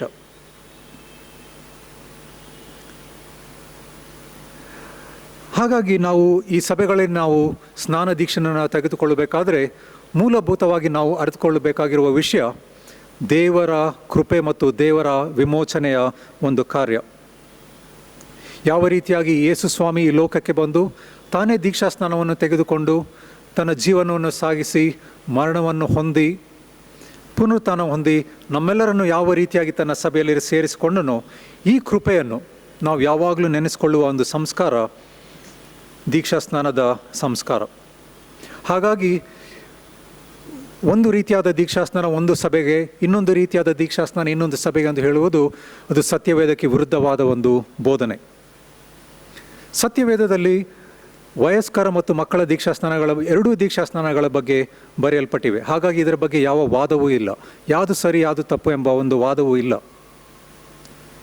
ದಕ್ಷಿಣ ಭಾರತದ ಸಭೆಯಲ್ಲಿ ಮಕ್ಕಳ ದೀಕ್ಷಾಸ್ನಾನವೂ ಉಂಟು, ವಯಸ್ಕರ ದೀಕ್ಷಾಸ್ನಾನವೂ ಉಂಟು. ನೀವು ನಿಮ್ಮ ಆರಾಧನೆ ಕ್ರಮವನ್ನು 133ನೇ ಪುಟದಿಂದ ನೋಡುವುದಾದರೆ ಅಲ್ಲಿ ಸ್ವತಃ ಉತ್ತರ ಕೊಡಬಲ್ಲವರ ಸ್ನಾನ ದೀಕ್ಷೆಯ ಕ್ರಮವೂ ಇದೆ, ಶಿಶು ದೀಕ್ಷಾಸ್ನಾನದ ಕ್ರಮವೂ ಸಹ ಇದೆ. ಯಾವ ರೀತಿಯಾಗಿ ತಂದೆ ತಾಯಿಗಳು ಮಕ್ಕಳನ್ನು ಕರೆದುಕೊಂಡು ಬಂದು ಅವರ ಪರವಾಗಿ ಅವರು ಮಾತನ್ನು ಕೊಟ್ಟು ಮಕ್ಕಳನ್ನು ಬೆಳೆಸುವ ಮಾತನ್ನು ಕೊಡ್ತಾರೋ ಆ ದೀಕ್ಷಾಸ್ನಾನವೂ ಸಹ ಇದೆ. ಅದೇ ಸಮಯದಲ್ಲಿ ಸ್ವತಃ ಉತ್ತರ ಕೊಡಬಲ್ಲ ಹಿರಿಯರ ದೀಕ್ಷಾ ಸ್ನಾನವೂ ಸಹ ಇದೆ. ಹಾಗಾಗಿ ಒಂದು ರೀತಿಯಲ್ಲಿ ನಾವೆಲ್ಲರೂ ಯಾವ ಸಮಯದಲ್ಲಿ ನಾವು ಯೇಸು ಸ್ವಾಮಿ ಹೆಸರಿನಲ್ಲಿ ನಾವು ದೀಕ್ಷಾ ಸ್ನಾನ ಹೊಂದಿದರೂ ನಾವೆಲ್ಲರೂ ದೇವರ ಸಭೆಗೆ, ದೇವರ ದೇಹಕ್ಕೆ ಸೇರಿ ದೇವರ ದೇಹದ ಅಂಗಗಳಾಗಿದ್ದೇವೆಂಬ ಸೂಚನೆಯೇ ಈ ದೀಕ್ಷಾ ಸ್ನಾನದ ಒಂದು ಸೂಚನೆ. ಹಾಗಾಗಿ ಹಿರಿಯರ ದೀಕ್ಷಾಸ್ನಾನವಾಗಲಿ ಮಕ್ಕಳ ದೀಕ್ಷಾಸ್ನಾನವಾಗಲಿ ಎಂದು ಹೇಳಿ ವಿಭಜಿಸುವುದು ಒಂದು ನೆಪ ಮಾತ್ರ, ಅದು ಸರಿಯಾದ ಬೋಧನೆ ಅಲ್ಲ. ಇನ್ನು ನಾವು ಆಳವಾಗಿ ನೋಡಬೇಕಾದ್ರೆ ಈ ರೀತಿಯಾದ ದೀಕ್ಷಾಸ್ನಾನಗಳ ಬಗ್ಗೆ ವಾದ ಮಾಡೋದಕ್ಕಿಂತ ನಾವು ಇನ್ನೂ ಆಳವಾಗಿ ಕೇಳಿಕೊಳ್ಬೇಕಂತ ಒಂದು ಪ್ರಶ್ನೆ ಏನಂದರೆ, ಯೇಸು ಸ್ವಾಮಿ ಮಾಡಿದಂಥ ಬೋಧನೆಗಳ, ಯೇಸು ಸ್ವಾಮಿ ದೀಕ್ಷಾಸ್ನಾನದ ಬಗ್ಗೆ ಮಾಡಿದಂಥ ಬೋಧನೆಯನ್ನು ನಾವು ಆಳವಾಗಿ ಅರಿತುಕೊಂಡಿದ್ದೇವ? ಈ ಪ್ರಶ್ನೆಯನ್ನು ನಾವು ಯಾವಾಗಲೂ ಕೇಳ್ಕೊಳ್ಬೇಕು. ರೋಮಾಪುರದವರಿಗೆ ಬರೆದ ಪತ್ರಿಕೆ 6ನೇ ಅಧ್ಯಾಯ 3 ಮತ್ತು 4ನೇ ವಚನಗಳನ್ನು ನೋಡುವುದಾದರೆ, ಹೀಗಿರಲಾಗಿ ದೀಕ್ಷಾಸ್ನಾನ ಮಾಡಿಸಿಕೊಂಡಾಗ ನಾವು ಆತನ ಮರಣದಲ್ಲಿ ಪಾಲುಗಾರರಾದೆವು, ಆತನ ಜೊತೆಗೆ ಹೂಣಲ್ಪಟ್ಟೆವು. ಕ್ರಿಸ್ತನು ತಂದೆಯ ಮಹಿಮೆಯಿಂದ ಹೇಗೆ ಸತ್ತವರುಗಳಿಂದ ಎಬ್ಬಿಸಲ್ಪಟ್ಟನೋ ಹಾಗೆ ನಾವು ಕೂಡ ಜೀವದಿಂದೆದ್ದು ನೂತನ ಜೀವನದಲ್ಲಿ ನಡೆದುಕೊಳ್ಳಬೇಕು. ಹಾಗಾಗಿ ದೀಕ್ಷಾಸ್ನಾನದ ಒಂದು ಮೂಲವಾದ ಉದ್ದೇಶ ಅಥವಾ ಮೂಲವಾದ ಸುವಾರ್ತೆ ಏನೆಂದರೆ, ನಾವು ಯೇಸು ಸ್ವಾಮಿಯ ಸಭೆಯ ಅಂಗಗಳಾಗಿ, ಯೇಸು ಸ್ವಾಮಿಯ ಜೊತೆಗೆ ಪಾಲುಗಾರರಾಗಿ, ಆತನ ಜೊತೆಗೆ ಬದುಕಿ, ಆತನ ಜೊತೆಗೆ ಸತ್ತು, ಆತನ ಜೊತೆಗೆ ಮಹಿಮೆಯಿಂದ ಎಬ್ಬಿಸಲ್ಪಡಬೇಕೆಂಬ ಒಂದು ಮೂಲಭೂತವಾದ ಯೋಚನೆ ಯಾವಾಗಲೂ ನಮ್ಮಲ್ಲಿರಬೇಕು. ಅದೇ ಒಂದು ಮೂಲಭೂತವಾದ ಸಭೆಯ ಒಂದು ಯೋಚನೆ. ಅನೇಕ ಸಾರಿ ನಾವು ದೀಕ್ಷಾಸ್ನಾನದ ಮೂಲಕ ಸಿಕ್ಕ ಸದಸ್ಯತ್ವವನ್ನು ಬಹಳ ಅಜಾಗರೂಕತೆಯಿಂದ ನಾವು ಬಳಸಿಕೊಳ್ಳುತ್ತೇವೆ. ಅನೇಕ ಸಾರಿ ನಮ್ಮಲ್ಲಿ ಚರ್ಚ್ ಮೆಂಬರ್ಶಿಪ್ಪಿಗೂ ಕ್ಲಬ್ ಮೆಂಬರ್ಶಿಪ್ಪಿಗೂ ವ್ಯತ್ಯಾಸನೇ ಇರಲ್ಲ. ಅನೇಕ ಸಾರಿ ನಾವು ಚರ್ಚ್ ಮೆಂಬರ್ಶಿಪ್ಪನ್ನು ಕ್ಲಬ್ ಮೆಂಬರ್ಶಿಪ್ ಥರ ನಾವು ಉಪಯೋಗಿಸ್ಕೊಂಡು ಯೋಚನೆ ಮಾಡ್ತೇವೆ. ಸಭೆಗಳಲ್ಲಿ ಯಾರು ದೊಡ್ಡವರು, ಯಾರು ಕೀಳು, ಮೇಲು ಕೀಳು ಎಂಬ ಮನೋಭಾವನೆ, ಇದರ ಮೂಲಕ ಯಾರಿಗೆ ಅಧಿಕಾರ ಜಾಸ್ತಿ, ಯಾರಿಗೆ ಅಧಿಕಾರ ಕಡಿಮೆ, ಎಷ್ಟು ವರ್ಷದಿಂದ ನಾವು ಸಭೆಯ ಅಂಗಗಳಾಗಿದ್ದೇವೆ, ಸದಸ್ಯರಾಗಿದ್ದೇವೆ, ಇದರ ಮೂಲಕ ನಾವು ಯಾವ ಥರ ಅಧಿಕಾರವನ್ನು ನಡೆಸ್ಕೊಂಡು ಹೋಗಬೇಕೆಂಬ ಒಂದು ಕ್ಲಬ್ ಮೆಂಟಾಲಿಟಿ ನಮ್ಮಲ್ಲಿ ಬಂದುಬಿಡ್ತದೆ. ಆದರೆ ಈ ಸಂಸ್ಕಾರವು ಯೇಸು ಸ್ವಾಮಿಯ ದೇಹದ ಅಂಗಗಳಾಗಿದ್ದೇವೆ ಎಂಬುದಕ್ಕೆ ಒಂದು ಮೂಲಭೂತವಾದ ಒಂದು ಗುರುತು. ಹಾಗಾಗಿ ಈ ದಿನದಂದು ನಾನು ನಿಮ್ಮ ಮುಂದೆ ಈ ದಿನಕ್ಕೆ ಓದಲ್ಪಟ್ಟ ವೇದ ಭಾಗಗಳ ಮೂಲಕ 2 ವಿಷಯಗಳನ್ನು ಹಂಚಿಕೊಳ್ಳಲು ಇಷ್ಟಪಡುತ್ತೇನೆ. ಮೊದಲನೆಯ ವಿಷಯ, ದೀಕ್ಷಾಸ್ನಾನದ ಆತ್ಮಿಕತೆ ಎಂದರೆ ಮೇಳನಿಂದ ಹುಟ್ಟಿ ಬರುವ ಆತ್ಮಿಕತೆ. ಮೇಳನಿಂದ ಹುಟ್ಟಿ ಬರುವ ಆತ್ಮಿಕತೆ ಇದು ಯೋಹಾನನ ಸುವಾರ್ತೆ 3ನೇ ಅಧ್ಯಾಯ 1ರಿಂದ 8 ವಚನಗಳಲ್ಲಿ ನಾವು ನೋಡ್ತೇವೆ. ಸಾಮಾನ್ಯವಾಗಿ ನಮ್ಮ ತರ್ಜುಮೆಗಳಲ್ಲಿ, ಕನ್ನಡ ಮತ್ತು ಬೇರೆ ಬೇರೆ ಭಾಷೆಗಳ ತರ್ಜುಮೆಗಳಲ್ಲಿ ನೋಡಬೇಕಾದ್ರೆ ಹೊಸದಾಗಿ ಹುಟ್ಟಬೇಕು, ಆಂಗ್ಲ ಭಾಷೆಯಲ್ಲಿ you should be born anew, ಇನ್ನು ಕೆಲವು ತರ್ಜುಮೆಗಳಲ್ಲಿ you should be born again, ಈ ವಿಷಯಗಳನ್ನು ನಾವು ನೋಡ್ತೇವೆ. ಆದರೆ ಗ್ರೀಕ್ ಮೂಲ ಭಾಷೆಯಲ್ಲಿ ನಾವು ಹೋಗುವುದಾದರೆ you should be born from above, ಮೇಳನಿಂದ ಹುಟ್ಟಿ ಬರಬೇಕು. You should be born from above. ನಿಕೋದೇಮನು ಯೇಸು ಸ್ವಾಮಿಯ ಬಳಿಗೆ ಬಂದು ಒಂದು ವಾದದಲ್ಲಿ ತೊಡಗ್ತಾನೆ. ನಿಕೋದೇಮನಿಗೆ ಯೇಸು ಸ್ವಾಮಿಯ ಆತ್ಮಿಕತೆಯ ಬಗ್ಗೆ ತಿಳ್ಕೊಳ್ಬೇಕಾಗಿದೆ. ರಾತ್ರಿಯಲ್ಲಿ ಬಂದು, ಯಾರಿಗೂ ಗೊತ್ತಿಲ್ಲದಂಗೆ ಬಂದು ಯೇಸು ಸ್ವಾಮಿಯ ಬಳಿಗೆ ಬಂದು, ಗುರುವೇ, ನೀನು ದೇವರ ಕಡೆಯಿಂದ ಬಂದ ಬೋಧಕನು, ಹಾಗಾಗಿ ನನಗೆ ಕೆಲವು ಮೂಲಭೂತವಾದ ವಿಷಯಗಳನ್ನು ತಿಳಿಸ್ಕೊಡು ಅಂತ ಕೇಳಬೇಕಾದ್ರೆ ಯೇಸು ಸ್ವಾಮಿ ಹೇಳ್ತಾನೆ 3ನೇ ವಚನದಲ್ಲಿ, ನೀನು ಮೇಳನಿಂದ ಹುಟ್ಟಿ ಬರಬೇಕು. ಕನ್ನಡ ತರ್ಜುಮೆಗಳಲ್ಲಿ ನೀನು ಹೊಸದಾಗಿ ಹುಟ್ಟಿ ಬರಬೇಕು ಅಂತಿದೆ, you should be born anew. ಆದರೆ ಮೂಲ ಭಾಷೆಯಲ್ಲಿ ನೀನು ಮೇಳನಿಂದ ಹುಟ್ಟಿ ಬರಬೇಕು, you should be born from above. ಅದೇ ಒಂದು ವಿಷಯ 7ನೇ ವಚನದಲ್ಲಿಯೂ ಸಹ ಇರುವುದನ್ನು ನಾವು ನೋಡ್ತೇವೆ.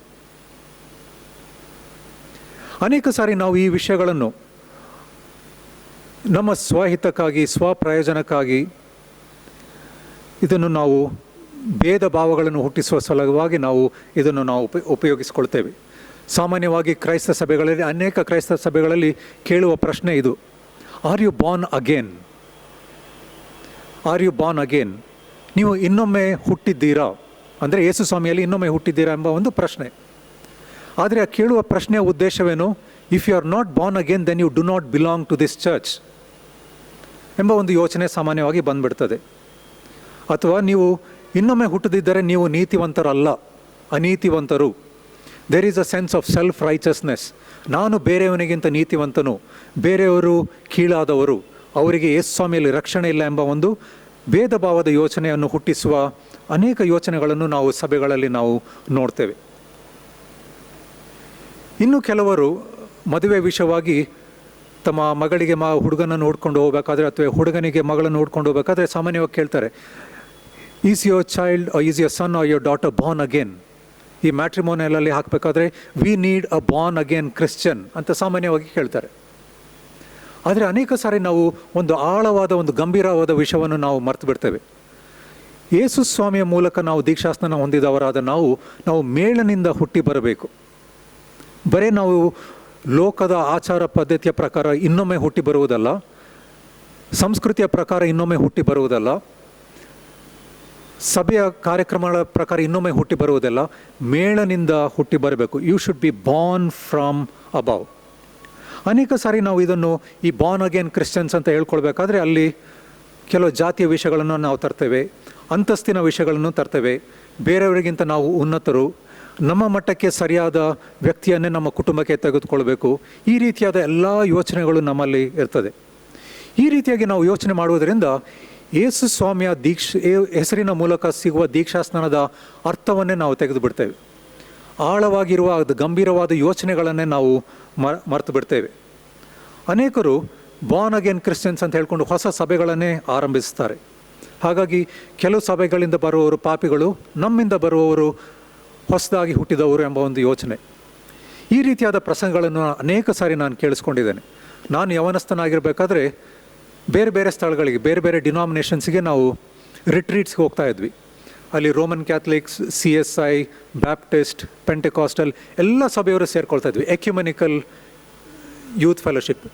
ಇಂಥ ಸಮಯಗಳಲ್ಲಿ ಕೆಲವು ಸಭೆಗಳ ಪಾಸ್ಟರ್ಗಳು ಬಂದು ಈ ರೀತಿ ಹೇಳ್ತಾಯಿದ್ರು, ನೀವೆಲ್ಲರೂ ಒಳ್ಳೆಯವರು, ನಿಮ್ಮೆಲ್ಲರಿಗೂ ಯೇಸು ಸ್ವಾಮಿಯ ವಾಕ್ಯದ ಜ್ಞಾನವಿದೆ, ಆದರೆ ನಮ್ಮ ಸಭೆಯಲ್ಲಿ ಕೊಡುವ ದೀಕ್ಷಾಸ್ನಾನದ ಅರ್ಥವಿದೆಯಲ್ಲ, ಅದು ನಿಮ್ಮ ಸಭೆಗಳಲ್ಲಿ ಇರುವುದಿಲ್ಲ. ಓಪನ್ ಆಗಿ ಹೇಳ್ತಾಯಿದ್ರು.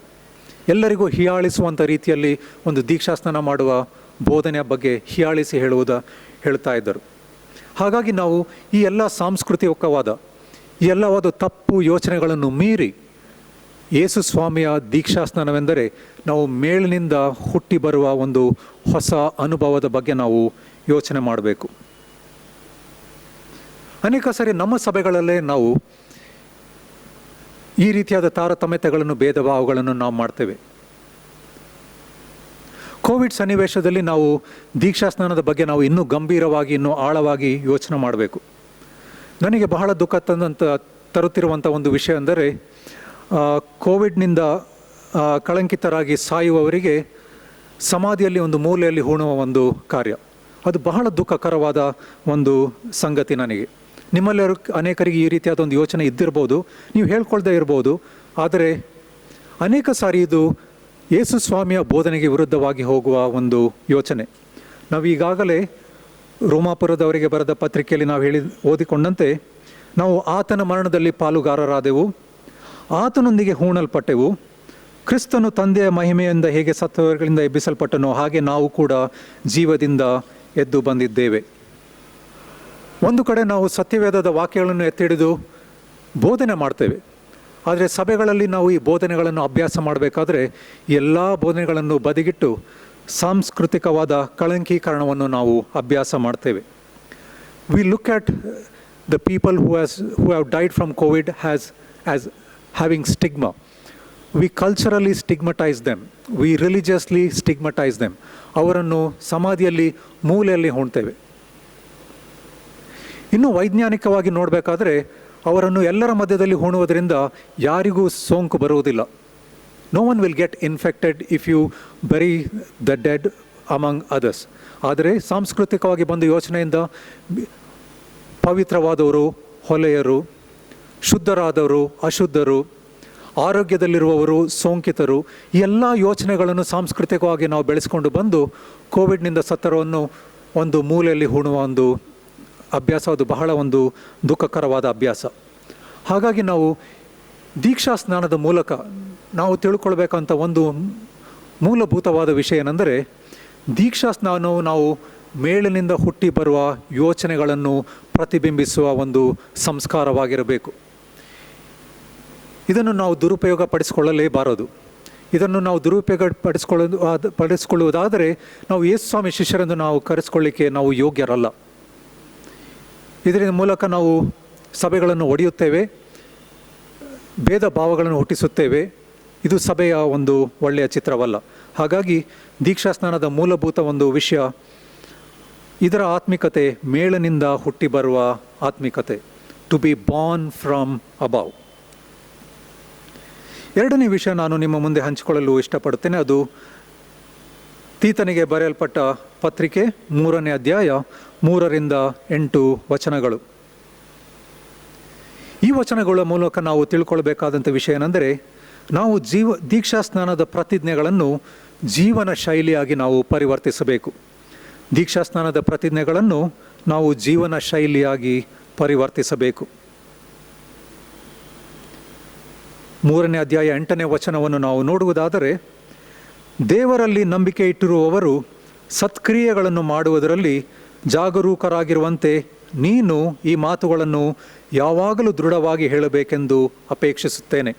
ಇದು ತೀತನಿಗೆ ಹೇಳಲ್ಪಟ್ಟ ವಿಷಯ.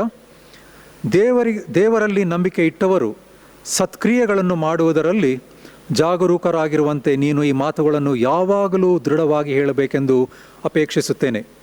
ಇವು ಮನುಷ್ಯರಿಗೆ ಉತ್ತಮವೂ ಪ್ರಯೋಜನಕರವೂ ಆಗಿವೆ. So we are called to convert our baptismal faith into lifestyles. ದೀಕ್ಷಾಸ್ನಾನದ ಪ್ರತಿಜ್ಞೆಗಳನ್ನು ಜೀವನ ಶೈಲಿಯಾಗಿ ಪರಿವರ್ತಿಸಬೇಕು. ನನಗೆ ಬಹಳ ಪ್ರಿಯವಾದ ಒಂದು ವೇದ ಭಾಗ, ಅದು ಮಾರ್ಕನ ಸುವಾರ್ತೆ 10ನೇ ಅಧ್ಯಾಯ. ಅಲ್ಲಿ ಜೆಬೆದಾಯನ ಮಕ್ಕಳಾದ ಯೋಹಾನನು ಮತ್ತು ಯಾಕೋಬರು ಬಂದು, ಯೇಸು ಸ್ವಾಮಿ, ನೀನು ನಮ್ಮಲ್ಲಿ ಒಬ್ಬರನ್ನು ನಿನ್ನ ಎಡಗಡೆಯಲ್ಲಿಯೂ ಒಬ್ಬರನ್ನು ಬಲಗಡೆಯಲ್ಲಿಯೂ ಕುಳಿತುಕೊಳ್ಳುವುದಕ್ಕೆ ಅವಕಾಶ ಮಾಡಿಕೊಡು. ನಾನು ಈ ವಿಷಯವನ್ನು ಅನೇಕ ಸಾರಿ ನಿಮ್ಮ ಮುಂದೆ ಹಂಚಿಕೊಂಡಿದ್ದೇನೆ. Please make us sit one on your left and one on your right. Yakoba ಯೋಹಾನರು ಯೇಸು ಸ್ವಾಮಿಯ ಸೇವೆ ಬಗ್ಗೆ ಏನು ಯೋಚನೆ ಮಾಡಿದಿರ್ಬೋದು. ಯೇಸು ಸ್ವಾಮಿ ಒಂದು ಸಂಘವನ್ನು ನಡೆಸ್ತಾ ಇದ್ದಾರೆ, ಒಂದು ಸಂಸ್ಥೆಯನ್ನು ನಡೆಸ್ತಾ ಇದ್ದಾರೆ. ಹಾಗಾಗಿ ಇದರಲ್ಲಿ ಏನೋ ಒಂದು ಅಧಿಕಾರದ ಒಂದು ಸ್ಥಾನಮಾನ ಇದೆ. ನಾನು ಬಲಗಡೆಯಲ್ಲಿ ಕೂತ್ಕೊಂಡ್ರೆ ನನಗೂ ಸ್ವಲ್ಪ ಅಧಿಕಾರ ಇರುತ್ತೆ, ನನ್ನ ಸಹೋದರ ಎಡಗಡೆಯಲ್ಲಿ ಕೂತ್ಕೊಂಡ್ರೆ ಅವನಿಗೂ ಸ್ವಲ್ಪ ಅಧಿಕಾರ ಇರುತ್ತೆ. ಈ ಅಧಿಕಾರಗಳನ್ನು ನಾವು ಕುಟುಂಬದಲ್ಲಿ ಇಟ್ಕೊಳ್ಳೋಣ ಎಂಬ ಯೋಚನೆ. ಯಾಕಂದರೆ ಇವರು ಅಣ್ಣ ತಮ್ಮ, ಅವರ ತಾಯಿ ಬಂದು ಯೇಸು ಸ್ವಾಮಿ ಜೊತೆ ಕೇಳ್ಕೊಳ್ಳುವ ಒಂದು ಸನ್ನಿವೇಶವನ್ನು ಸಹ ನೋಡ್ತೇವೆ. ಹಾಗಾಗಿ ಅನೇಕ ಸಾರಿ ಕುಟುಂಬವೇ ಈ ರೀತಿಯಾಗಿ ಬರೇ ವ್ಯಕ್ತಿಗಳಾಗಿ ಅಲ್ಲ, ಕುಟುಂಬಗಳೇ ಈ ರೀತಿಯಾಗಿ ತಪ್ಪಾಗಿ ಯೋಚನೆ ಮಾಡುವ ಒಂದು ಸಂಭವಗಳು ಇರುವುದನ್ನು ನಾವು ನೋಡ್ತೇವೆ. ಅವರು ಬಂದು ಯೇಸು ಸ್ವಾಮಿ ಹೇಳ್ತಾರೆ, ಒಬ್ಬನನ್ನು ನಿನ್ನ ಬಲಗಡೆಯಲ್ಲಿಯೂ ಒಬ್ಬನನ್ನು ನಿನ್ನ ಎಡಗಡೆಯಲ್ಲೂ ಕುಳಿತುಕೊಳ್ಳುವುದಕ್ಕೆ ಅವಕಾಶ ಮಾಡಿಕೊಡು. ಅವಾಗ ಯೇಸು ಸ್ವಾಮಿ ಹೇಳ್ತಾರೆ, ನೀವು ಏನು ಬೇಡಿಕೊಳ್ಳುತ್ತೀರೋ ನಿಮಗೆ ತಿಳಿಯದು. ನಾನು ಕುಡಿಯುವ ಪಾತ್ರೆಯಲ್ಲಿ ನೀವು ಕುಡಿಯುವಿರೋ ಮತ್ತು ನಾನು ಹೊಂದಿದ ದೀಕ್ಷಾಸ್ನಾನವನ್ನು ನೀವು ಹೊಂದುವಿರೋ. ನಾನು ಕುಡಿಯುವ ಪಾತ್ರೆಯಲ್ಲಿ ನೀವು ಕುಡಿಯುವಿರೋ, ನಾನು ಹೊಂದಿದ ದೀಕ್ಷಾಸ್ನಾನವನ್ನು ನೀವು ಹೊಂದುವಿರೋ. ಇಲ್ಲಿ ಯೇಸು ಸ್ವಾಮಿ ಕೊಡುವ ದೀಕ್ಷಾಸ್ನಾನದ ಒಂದು ಮೂಲವಾದ ಯೋಚನೆ ಅಂದರೆ, ಇದು ಬರೀ ಒಂದು ಸಂಸ್ಕಾರವಲ್ಲ, ಇದು ಒಂದು ಜೀವನ ಶೈಲಿ. ಯಾವ ಮಟ್ಟಕ್ಕೆ ನಾವು ಈ ಜೀವನ ಶೈಲಿಯನ್ನು ನಡೆಸಬೇಕು? ನಮ್ಮ ಜೀವನವನ್ನೇ ಮುಡುಪಾಗಿಟ್ಟು ಇದರ ಮೂಲಕ ಇತರರಿಗೆ ರಕ್ಷಣೆಯನ್ನು, ವಿಮೋಚನೆಯನ್ನು ತರುವ ಒಂದು ಜೀವನ ಶೈಲಿಯಾಗಿರಬೇಕು. ಯೇಸು ಸ್ವಾಮಿ ಮಾಡಿದಂಥ ಕಾರ್ಯ ಇದು. ನಮಗೆ ಗೊತ್ತು, ಯೇಸು ಸ್ವಾಮಿ ಗೆತ್ಸೆಮನೆ ತೋಟದಲ್ಲಿರಬೇಕಾದ್ರೆ ತನ್ನ ತಂದೆಗೆ ಬೋಧನೆ ಮಾಡಿ, ತಂದೆ ಈ ಪಾತ್ರೆಯನ್ನು ನನ್ನಿಂದ ತೆಗೆದುಹಾಕು. ಯೇಸು ಸ್ವಾಮಿಗೆ ಆ ಕಷ್ಟವನ್ನು ತಡೆದುಕೊಳ್ಳಲಿಕ್ಕೆ ಆಗ್ತಿದ್ದಿಲ್ಲ. ಹಾಗಾದರೆ ಶಿಷ್ಯರಿಗೆ ಈ ಯೇಸು ಸ್ವಾಮಿ ಯೋಚನೆಯ ಒಂದು ಆಳ ಅರ್ಥವಾಗ್ತದ? ಅವರು ಇದು ಒಂದು ಅಧಿಕಾರದ ಒಂದು ಸಂಸ್ಥೆ ಅಂತ ಯೋಚನೆ ಮಾಡಿದರು. ಇದು ಒಂದು ಅಧಿಕಾರದ ದಾಹದ ಒಂದು ಯೋಚನೆಯಾಗಿ ತೆಗೆದುಕೊಂಡಿದ್ದರು. ಆದರೆ ಯೇಸು ಸ್ವಾಮಿ ಹೇಳ್ತಾರೆ, you do not understand what you are asking unless you are baptized the way I am baptized, or unless you drink from the cup that I drink, you do not know what you are asking. ಆದರೆ ವಿಚಿತ್ರವಾದ ಸಂಗತಿ ಏನಂದರೆ, ಯೋಹಾನನು ಯಾಕೊಬ್ಬರು ಹೇಳುವ ವಿಷಯ ಏನಂದರೆ, ಏ ಸ್ವಾಮಿ, ನಮಗೆ ಗೊತ್ತಿದೆ ನೀನೇನು ಹೇಳ್ತಾ ಇದೆಯಾ ಅಂತ. 30ನೇ ವಚನವನ್ನು ನೋಡೋದಾದರೆ, we know what you are telling. ಬಹಳ ಗರ್ವದಿಂದ we know what you are telling. ಹಾಗಾಗಿ ಯೇಸು ಸ್ವಾಮಿ ಹೇಳ್ತಾನೆ, no no, you really do not know what you are talking about. You really do not know. Yesu ಸ್ವಾಮಿ ತನ್ನನ್ನು ಇನ್ನೂ ತಗ್ಗಿಸ್ಕೊಳ್ತಾನೆ ಅವ್ರ ಮುಂದೆ. ಇರ್ಬೋದು, ನಿಮಗೆ ಗೊತ್ತಿರ್ಬೋದು, ಆದರೆ ನನ್ನ ಪಕ್ಕದಲ್ಲಿ ಯಾರು ಕೂತ್ಕೊಳ್ಬೇಕು ಅಂತ ಅದು ನನ್ನ ತಂದೆಗೆ ಮಾತ್ರ ಗೊತ್ತಿದೆ. ಹಾಗಾಗಿ ದೀಕ್ಷಾಸ್ನಾನವೆಂಬುದು ಒಂದು ಜೀವನ ಶೈಲಿಗೆ ಒಂದು ಕರೆ. ಅದನ್ನು ನಾವು ತೀತನ ಪತ್ರಿಕೆಯಲ್ಲೂ ಸಹ ನಾವು ನೋಡ್ಕೊಳ್ತೇವೆ. ತೀತನು ಸಭೆಯವರಿಗೆ ಮಾಡಬೇಕಿದ್ದ ಬೋಧನೆ ಇದೆ. ದೀಕ್ಷಾಸ್ನಾನ ಮೂಲಕವಾಗಿ, ದೃಢೀಕರಣದ ಮೂಲಕವಾಗಿ ನಾವು ಮಾಡಿಕೊಂಡ ಎಲ್ಲ ಪ್ರತಿಜ್ಞೆಗಳನ್ನು ನಾವು ನಮ್ಮ ಜೀವನ ಶೈಲಿಯಾಗಿ, ನಮ್ಮ ಆತ್ಮಿಕತೆಯ ಶೈಲಿಯಾಗಿ, ನಮ್ಮ ಕುಟುಂಬದ ಜೀವನದ ಶೈಲಿಯಾಗಿ ನಾವು ಮಾರ್ಪಡಿಸಿಕೊಳ್ಳುವ ಕರೆಯಾಗಿರಬೇಕೆಂದು ಈ ದಿನದ ವೇದ ಭಾಗಗಳು ನಮಗೆ ಓದಲ್ಪಟ್ಟಿವೆ ಮತ್ತು ಕೊಡಲ್ಪಟ್ಟಿವೆ. ಹಾಗಾಗಿ ಈ 2 ವಿಷಯಗಳನ್ನು ನಾವು ಬಹಳ ಗಂಭೀರವಾಗಿ ಯೋಚನೆ ಮಾಡೋಣ. ದೀಕ್ಷಾಸ್ನಾನ ಎಂದರೆ ಮೇಳನಿಂದ ಹುಟ್ಟಿ ಬರುವ ಆತ್ಮಿಕತೆಯ ಸಂಕೇತ. Baptism is the sign of being born from above. ಎರಡನೆಯದು, ದೀಕ್ಷಾಸ್ನಾನದ ಪ್ರತಿಜ್ಞೆಗಳನ್ನು ನಾವು ಜೀವನ ಶೈಲಿಯಾಗಿ ಪರಿವರ್ತಿಸಬೇಕು. The vows that we make during our baptism and also during our confirmation should be converted into lifestyle. ಇದು ಬಹಳ ಕಷ್ಟಕರವಾದ ಸಂಗತಿ, ಆದರೆ ಪ್ರಯತ್ನವನ್ನು ನಾವು ಖಂಡಿತವಾಗಿ ಮಾಡಬೇಕು. ಕಷ್ಟ ಅಂದ ತಕ್ಷಣ ಪ್ರಯತ್ನ ಮಾಡುವುದನ್ನು ನಾವು ನಿಲ್ಲಿಸಬಾರದು. ಈ ಪ್ರಯತ್ನವನ್ನು ಮಾಡಿದರೆ ದೇವರು ನಮಗೆ ಬಲವನ್ನು, ಶಕ್ತಿಯನ್ನು ಕೊಡ್ತಾನೆ. ದೇವರ ವಾಕ್ಯದ ಮೂಲಕ, ನಮ್ಮ ದೀಕ್ಷಾಸ್ನಾನಗಳನ್ನು ನೆನೆಸಿಕೊಳ್ಳುವುದರ ಮೂಲಕ, ನಾವು ಮಕ್ಕಳಿಗೆ ತಂದೆ ತಾಯಿಗಳಾಗಿ ದೀಕ್ಷಾಸ್ನಾನವನ್ನು ಕೊಟ್ಟಿರುವುದಾದರೆ ನಮ್ಮ ಮಾತುಗಳನ್ನು ದೇವರ ಮುಂದೆ ಪ್ರತಿಜ್ಞೆ ಮಾಡಿಕೊಂಡು ಮಕ್ಕಳನ್ನು ದೇವರ ವಾಕ್ಯದ ಮೂಲಕ, ದೇವರ ವಾಕ್ಯದ ಬೆಳಕಿನಲ್ಲಿ ನಡೆಸುವ ಜವಾಬ್ದಾರಿಕೆಗಳನ್ನು ಸಹ ನಾವು ತೆಗೆದುಕೊಳ್ಳಬೇಕು. ಹೀಗಾಗುವಂತೆ ದೇವರು ನಮ್ಮನ್ನು ಆಶೀರ್ವದಿಸಲಿ, ನಮ್ಮನ್ನು ಬಲಪಡಿಸಲಿ ಮತ್ತು ಈ ಸವಾಲಿನಲ್ಲಿ ಹೆಚ್ಚಾಗಿ ನಮ್ಮನ್ನು ನಡೆಸಲಿ. ಆಮೇನ್. ಕೊನೆಯದಾಗಿ ನಾವು ಎದ್ದು ನಿಂತು ದೇವರ ಮಹಿಮೆಗಾಗಿ 297ನೇ ಸಂಗೀತ ಹಾಡಿಕೊಳ್ಳೋಣ. 297ನೇ ಸಂಗೀತ, ರಕ್ಷಕನನ್ನು ಸೇರಿಗಲೇ ಮಾರ್ಗವ ವೇದ ತೋರಿಸುತ್ತೆ.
Jesus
ಕರ್ತನು ಕಲಿಸಿಕೊಟ್ಟಂಥ ಪ್ರಾರ್ಥನೆ ಒಟ್ಟಾಗರಿಕೆ ಮಾಡೋಣ. ಪರಲೋಕದಲ್ಲಿರುವ ನಮ್ಮ ತಂದೆಯೇ, ನಿನ್ನ ನಾಮವು ಪರಿಶುದ್ಧ ನಡೆಸಲ್ಪಡಲಿ, ನಿನ್ನ ರಾಜ್ಯವು ಬರಲಿ, ನಿನ್ನ ಚಿತ್ತವು ಪರಲೋಕದಲ್ಲಿ ನೆರವೇರುವ ಪ್ರಕಾರ ಭೂಲೋಕದಲ್ಲಿ ನೆರವೇರಲಿ. ನಮ್ಮ ಅನುದಿನದ ಆಹಾರವನ್ನು ಈ ಹೊತ್ತು ದಯಪಾಲಿಸು. ನಮಗೆ ತಪ್ಪು ಮಾಡಿದವರು ನಾವು ಕ್ಷಮಿಸಿದಂತೆ ನಮ್ಮ ತಪ್ಪುಗಳನ್ನು ಕ್ಷಮಿಸು. ನಮ್ಮನ್ನು ಶೋಧನೆಯೊಳಗೆ ಸೇರಿಸದೆ ಕೇಳಿದನ್ನು ತಪ್ಪಿಸು. ರಾಜ್ಯವು ಬಾಲವು ಮಹಿಮೆಯು ಸದಾ ಕಾಲಿನವೇ. ಆಮೇನ್. ನಮ್ಮ ಕರ್ತನಾದ ಯೇಸು ಕ್ರಿಸ್ತನ ಕೃಪೆ, ತಂದೆ ದೇವರ ಪ್ರೀತಿ, ಪರಿಶುದ್ಧಾತ್ಮನ ಅನ್ಯೋನ್ಯತೆ ನಮ್ಮೆಲ್ಲರ ಸಂಗಡ ನಿರಂತರವೂ ನೆಲೆಯಾಗಿರಲಿ. ಯಾವಾಗಲೂ ದೇವರ ಕಡೆಗೆ ನೋಡುವಣ, ದೇವರನ್ನು ಆಶ್ರಯಿಸಿಕೊಳ್ಳೋಣ, ದೇವರೊಂದಿಗೆ ಜೀವಿಸುವಣ. ತಂದೆಯಾದ ದೇವರು ನಿಮ್ಮೊಂದಿಗೆ ಸದಾಕಾಲ ನೆಲೆಯಾಗಿರಲಿ.